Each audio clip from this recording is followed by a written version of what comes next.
দেখা গৈছে এইবাৰ হোজাই জিলাত ই ৰিক্সা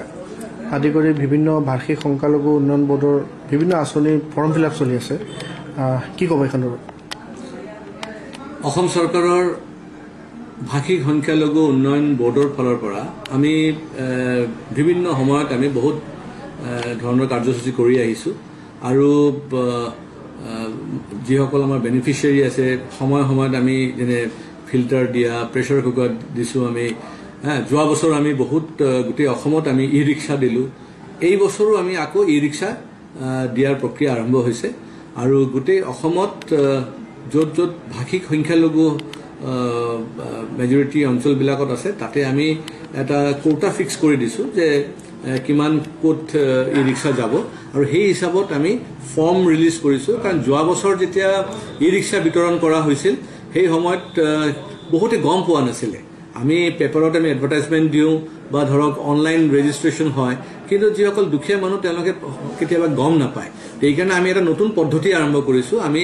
এইবাৰ আমি এই ফৰ্মটো আমি বনাই দিছোঁ এই ফৰ্মটো ফিল আপ কৰিব আৰু ফৰ্মৰ লগতে ইয়াত এটা কোড নম্বৰ আছে এই কোড নম্বৰটো খুব ইম্পৰ্টেণ্ট এই কোড নম্বৰ বেচিছত অনলাইন আকৌ এপ্লাই কৰিব অনলাইনটো খুলিব আপোনাৰ 1 ডিচেম্বৰৰ পৰা 30 ডিচেম্বৰলৈ আৰু ফৰ্ম বিতৰণটো হ'ব একদম 30 নৱেম্বৰলৈ তেওঁলোকে ফৰ্ম ল'ব পাৰিব আৰু ফিল আপ কৰিব পাৰিব অনলাইন ৰেজিষ্ট্ৰেশ্যন যেতিয়া কৰিব এটা কথা মনত ৰাখিব লাগিব যে ইয়াতে কোড নম্বৰ যিটো দিয়া আছে এপ্লিকেশ্যন যিটো কোড নম্বৰ এই কোড নম্বৰটো অন্তৰ্ভুক্ত কৰিলে তেতিয়াহ'লে তেওঁৰ ৰেজিষ্ট্ৰেশ্যনটো কমপ্লিট হ'ব এই ফৰ্মৰ মাধ্যমত আমি দুটা বস্তু দি আছো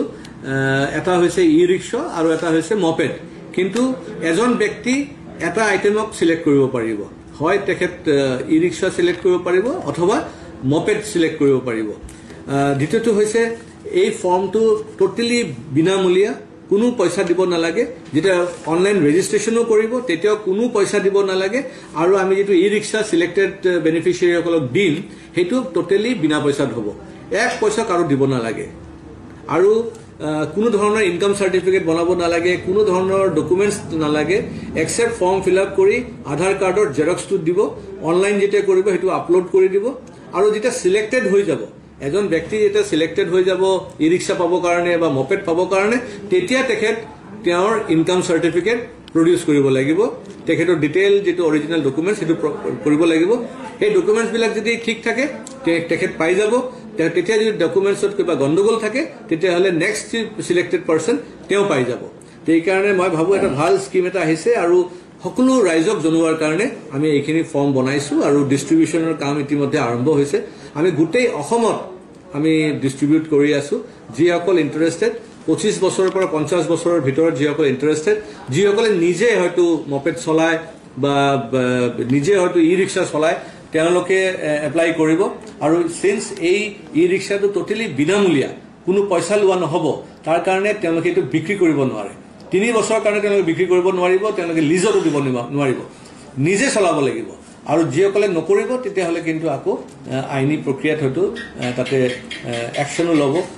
হেতু দিয়া আছে সেইকাৰণে মনত ৰাখিব যেতিয়া এপ্লিকেশন ফৰ্মটো পাব তাৰ পিছফালে ইয়াতে গোটেই গাইডলাইনটো দিয়া আছে ভালকে গাইডলাইনটো পঢ়ি পেলাই যদি এপ্লাই কৰে মোৰ এটা ধাৰণা